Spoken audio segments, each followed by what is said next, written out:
Welcome to the Daughter Arise channel. My name is Yvonne and this channel is all about bringing you content surrounding childhood sexual abuse. I am myself somebody that society considers to be a survivor. That basically means that I've gone through something traumatic like sexual abuse and I'm basically here living to tell the tale. If you are a survivor of childhood sexual abuse and you want support on your journey to healing, hit the subscribe button and the notification bell so that you can be notified of any new uploads. And thank you to all my new subscribers who have subscribed to this channel. I appreciate it so much. Thank you so much for all the support, whether you are new or old subscribers. It really does mean a lot to me. So I want to talk to you today about 5 signs of sexual abuse in a child, and this is based from my own experience of going through it. I wanted to share it today because, there are many people who work with a lot of children, different people who may see some signs and don't think it's something worth investigating. Because as we do know just from statistics, a lot of children don't speak out at the time that their sexual abuse is going on. As a matter of fact, I think the statistic is under 10% of children that actually speak out at the time, because we do know from more research that has been done over the years that a lot of children that have gone through sexual abuse as children usually end up speaking out many years later. So I just wanted to share with you 5 possible signs if you are somebody that works with children or you have a child and you're not sure about their behaviour. So I just want to share this with you so that you can feel confident in investigating further. The first sign that possibly sexual abuse may be going on with a child is if you have a child that has come to you and said that they have taken tablets or tried to do something to themselves. This was my case when I was 10 years old. My mum was in the kitchen, it was a hot summer's day, and I went to her after I went to the medicine cabinet in the bathroom and took 3 tablets. I went downstairs and told her I had taken tablets. Obviously, at 10 years old, I didn't know that you needed to take more tablets in order to commit suicide. But looking back on my experience, I realised that really what I wanted was to escape what was happening to me. It was a cry for help. So if you are an adult and you have a child that comes to you and says, I've taken tablets or I've harmed myself, I would encourage you to investigate further. One of the things that was really hard for me is because I didn't have the vocabulary to articulate what was going on with me. I did this thing of taking these tablets, went to my mum, thinking that maybe she would be alarmed, that she maybe would investigate further, but she didn't. She just told me to go outside and play. So I would encourage you to ask the child why they took the tablets and just look out for things like body language. They might not tell you at the time, but at least start to ask them questions in an age-appropriate way, so maybe that they can vocabularize what is going on with them. So the second thing I want to share with you is mood swings. Not long after my sexual abuse started happening at 9 years old, my moods completely changed. As a matter of fact, it's something I talk about in many of the talks and different workshops that I've done over the years, that I can clearly pinpoint very early on, after the first time the abuse happened, a change in my personality and a change in my demeanour. So one of the things that happened with me was that I went from being quite a lively, bubbly, sometimes shy child to having mood swings. One minute I would be loud and naughty, the next minute I would be quiet and withdrawn. If I was an adult, I would be quite surprised by that, because if you have a child, you know their personality, you know their temperament, you know how they are. And if you see such a dramatic change in your child, it is something that, should be investigated.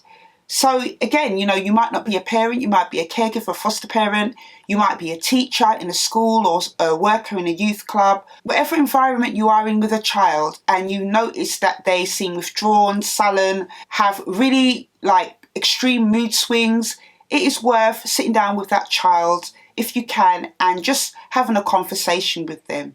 Again, they may not tell you outright that they are going through sexual abuse. Some of these tips that I'm sharing with you might not be that somebody is going through sexual abuse. They might be going through some other form of abuse. However, it is worth sitting down with that child, spending time with the child and trying to get to the bottom of it. The third thing I want to share with you of signs that sexual abuse could possibly be going on is a reluctance to be around the abuser.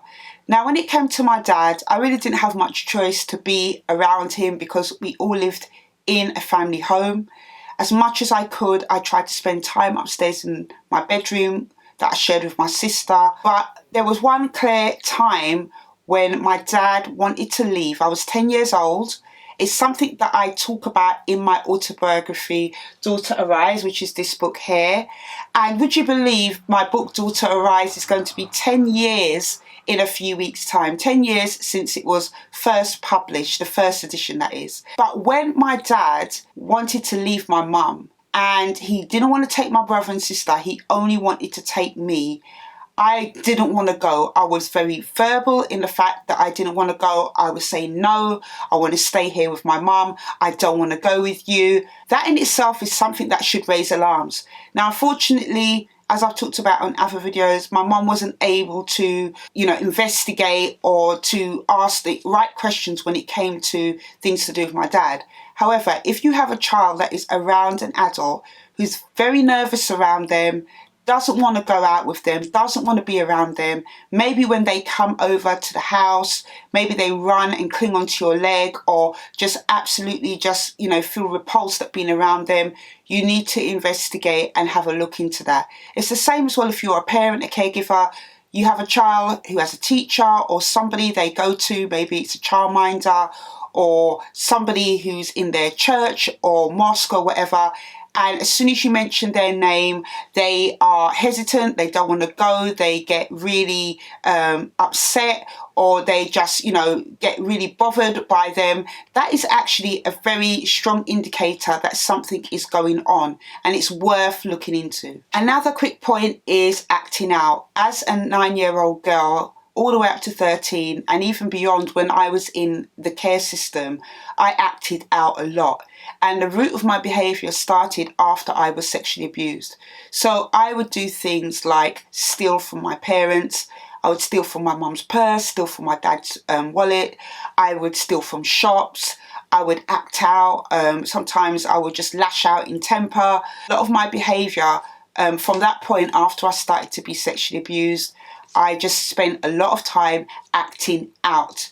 Not all the time, but when I did act out, it would be in these bursts of doing these types of things. And I didn't really think about the consequences. I didn't really think about whether I would get beaten by my dad or not, because the truth is, if my dad caught me doing these things, which he did, I got caught stealing from my mum's purse. I used to steal a jewelry, wear it to school and then sneak it back. I used to do all these things, and this was a sign of me just acting out. I think one of the reasons really why I did it really was just escapism, take myself away from things by buying myself things and doing all these different types of stuff. But the root of the problem was because I was being sexually abused. So if you notice a difference in a child's behaviour, maybe they're hitting other children, maybe they're showing signs of sexualised behaviour, maybe they're stealing or being secretive or doing any of these things, whether you're a parent, a teacher, somebody who works with children, these are things that need to be looked into. You can ask the child, why are they stealing? Is there anything wrong? It's really up to you how you will frame the conversation. One of the best things I can say to you is not to go at the child in a very accusing way, even though they may have done something wrong. Doing something wrong is a symptom sometimes of a deeper problem. And the last one I want to share with you, just based from my experience of going through sexual abuse, is anxiety. I used to be fine when I used to go to school, but come towards the end of the day, my behaviour and my mood would change. School for me was a real safe haven. I used to go to Joseph Tritton School down in Battersea. I absolutely loved my primary school. When I look back on memories of my childhood, primary school for me are some of those best memories. But when it came to home time, my mood and my demeanour would change. I would sometimes play up in class. I would get really intense stomach aches, even though I wasn't physically ill or anything. But as I got older, I got to understand that those stomach aches, which first presented themselves actually after I was first sexually abused by my dad at 9, is symptoms of anxiety. If you have a child around you that is going through these things, they may come to you and say they've got belly aches. Don't just shush them off and say, okay, well, go and play, go and have a glass of water, it will get better. ask them why they are having these belly aches. No adult in my life at that time took any time to ask me any of these questions. And I think this is important because, you know, a child, as I said, doesn't know the best way to articulate themselves. They will do it in a way that they're going to feel comfortable with doing it. And it might not be the right way, but it is a way that they're trying to show that they're in distress.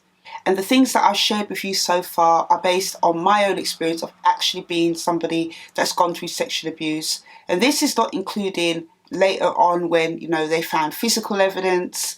And, you know, another thing that I had was depression as well from a young age. But all the other things that came later on, which social services and the police were able to say, these were also classic signs of sexual abuse. So these are just 5 signs that a child could possibly be going through sexual abuse based upon my own experience. For each child, their experience is different. The way that things happen for them may not necessarily be what I have said. But in the first instance, when a child is showing any kind of different changes in behaviour, mood, hesitancy, anything around any particular adults or even cousins or siblings, these things are worth investigating. So that is it for my video today. I hope you found it helpful. Don't forget to hit the thumbs up button and subscribe to my channel. Hit the notification bell so that you can be notified of any new uploads. Don't forget to check out my books, Daughter Arise, which is my autobiography as I mentioned, and Choose Life, which is a empowerment practical educational workbook I've devised for survivors of childhood sexual abuse, for people who have gone through this experience that may not be at a stage where they are talking to a counsellor or ready to tell anybody. This book, Choose Life, gives you something to start knowing about the process in the privacy of your own home.